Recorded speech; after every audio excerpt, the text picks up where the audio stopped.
Salama daholo androany sika de ndaondray raha hiresaka ny vaovao izay malaza ao amin'ny Facebook ao amin'izao ankehitriny zao satria nisy ny milaza tamin'ny omaly vao maraina be fa nodimandry ny mpanakanto Flash B nefa tamin'ny fotoana io dia fantatra fa mbola tsy nodimandry izy fa mbola tao anatiny miady amin'ny aretina izay nahazo azy zay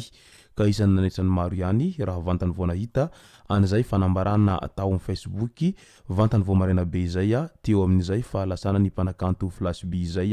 izay efa hita fa narary tao anatiny volana maromaro tamin'izay aretina izay nahazo azy zay ka noho ny faharerahany izay no nahatonga an'ilay olona anankiray tao amin'ny Facebook tao tsy nanadiady akory fa avy hatrany tonga de nilaza fa nodimandry ny mpanakanto Flash B. Ka ny pitsopitso ny mahakasika an'izay no fakafakaina amintsika atao anatin'ity video ity ka manasa antsika rehetra anaraka an'ity video ity hatramin'ny farany azadino ny milike ny videontsika ary tsarova hatrany ny miabone amin'ny chaîne-natsika mba ahafahanareo manaraka tsy tapaka ny video izay lefa any amin'ny sisy tao antafatangasy toy izao ny fanaovana azy tsy ampiandrely isika fa avy hatrany tonga de vavany ndahary mialohany idirantsika amin'izay hoe maty sa velona ny mpanakanto Flash B zay dia andaholo resantsika ireto tsara fantatra manaraka ireto. Tahina Razafinjoelina atsaharo ny fampanantenana pokaty fa mila asa maharitra ny vahoaka ho isatrany. Nazava sy nahitsy ny tenin'ny ity mpanao politika malagasy ity raha naneho ny heviny mahakasika ny zava-misy amin'izao fotoana izao.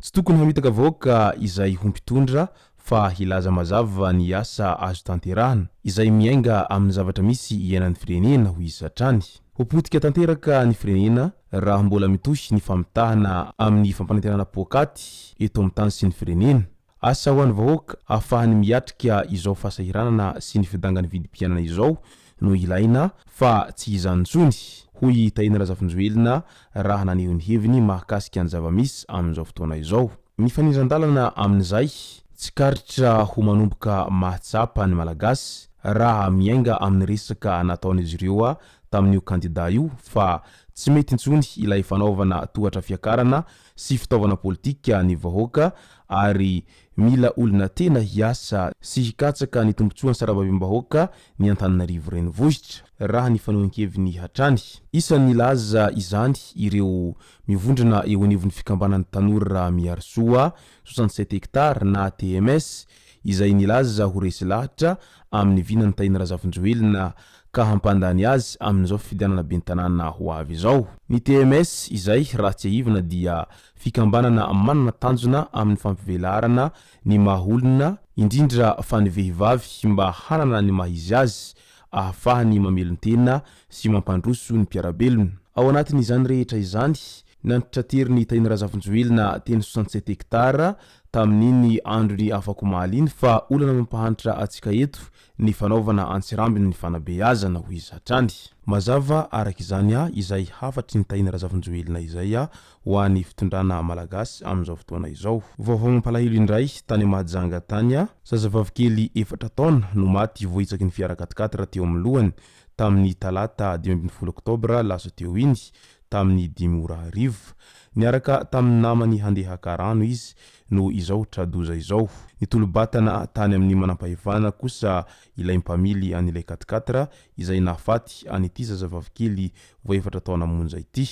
Akory ny agagany reniny raha vantany vao nahita an'izay fahafatesan'ny zanany izay fa tena ranomaso tsy misy toazy no nasetriny izay satria mafy izany maty zanaka izany ary indrindra fa ny zazakely izay mbola tsy nahita fiainana akory dia izao efa ndaosiny fahafatesana izao sahady. Tsy raha fananina no nahafaty azy ity fa noho ilay zazakely niampita arabe tampotampoka ka izay no nahatonga azy vohitsaka an'izao fiara 4x4 izao ka dia mankahery ny fianakaviany manamanjo izay avy aty Moatahoata gasy ainganeka ho tsara levenina ny maty ary aza misosoka alahelo intsony. Fa hafatra ho an'ny ray aman-dreny dia raha maso tsara ny zaza indrindraindrindra ho anareo hireny ray aman-dreny izay mipetraka amoron-dalana irena fa mety noho izay tsy fanaraha-maso nareo kely izay dia mety hahafaty ny zanakanareo noho nafitsoko ny fandehanan'ny fiara eny amin'iny arabe izay fivezivezen'ny fiara isan'andro izay. Ndao amizay ho resantsika ny vaovao izay niparitaka tao amin'ny Facebook tao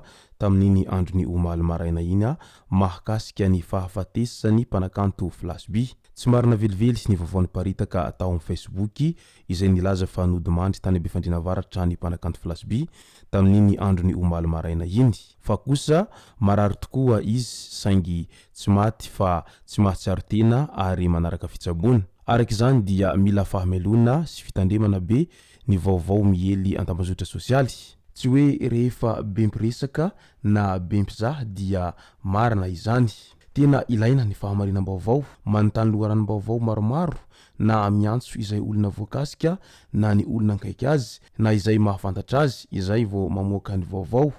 Indrindraindrindra fa ny resaka fahafatesana izany izay tena isan'ny zavatra saropady izay resaka fahafatesana izay. Ka noho izay dia tena mbola marary mafy izy ary miady amin'ny aretina izay nahazo azy efa volana maromaro izany mpanakanto Flash B izany, na dia efa hita fa reraka dia reraka ny vatany manoloana an'izay aretina izay nahazo azy izay. Ary nanamafy ihany koa ny mpanakanto Black Nadia tao amin'ny pejiny tao ny mahakasika an'izay hoe mbola tsy maty ny mpanakanto Flash B fa mbola miady amin'ny aretina mafo izy hatrany. Mbola niresaka izahay 3 andro lasa izay ny eo amin'izay mahakasika ny aretina izay mahazo azy izay fa tena mbola marary mafy dia mafy izy amin'izao fotoana izao ary mila fanampiana amin'ireo izay malala tanana satria ny ampelantanana efa mihalany nefa ny aretina ity tsy mety sitrana mihitsy ary ny aina moa tsy nanampiry ka sambatra izay mifanampy fa tsy misy manana ny ampy eto ambonin'ny tany. Ka izay nanaovan'izy ireo antsoavo amin'ireo izay malala tanana mba hanampy an'izay mpanakanto Flash B izay ao anatiny izay fiadivana amin'ny aretina izay mahazo azy tamin'ny iny andro omaly maraina iny mo izay fanambarana izay. Midika izany fa diso tanteraka ilay vaovao ny hely tamin'iny andro ny omaly maraina iny ny eo amin'ny mahakasika an'izay fahafatesan'ny mpanakanto Flash B izay fa mbola tsy maty ary mbola miady amin'ny aretina izy tao anatiny izay fanambarana ny vaovao tamin'iny omaly maraina iny izay. Rehefa samy miheniheno avokoa ny rehetra tao anatiny izay hoe maty sa velona izay dia efa taty amin'ny 10:00 izay vao fantatra fa tena nodimandry tokoa ny mpanakanto Flash B rehefa niady tamin'ny aretina tao anatiny volana maromaro izay ary fantatra fa noho ny mosavy izay nahazo azy no nahafaty azy satria talohany izao nahafatesana izao dia hita fa niova tanteraka ny tarehiny izay nahitana ny karazana zavatra marobe teo amin'ny tarehiny teo ary tena hita fa reraka dia reraka tokoa izy noho izay mosavy izay nahazo azy izay. Ka dia mirary fiolana feno ho an'ny fianakaviany manamanjo izay avy ety Moatahoata Gasy ary enkaneka ho tsara levenina ny maty aza misosoka lelintsony ianareo izay fianakaviany maty. Izay sy zay moa no masaka azonarosy tao anatin'ity video ity tomboko lasy tomboko vavy misaotra antsika rehetra nanaraka an'ity video ity hatramin'ny farany. Aza dino ny milaiky ny video antsika ary tsarova hatrany ny miabone amin'ny chaîne antsika mba ahafahanareo manaraka tsy tapaka ny video izay lefany amin'ny sisy Moatahoata Gasy. Tomboko lasy tomboko vavy mankasitraka dia mirary soa.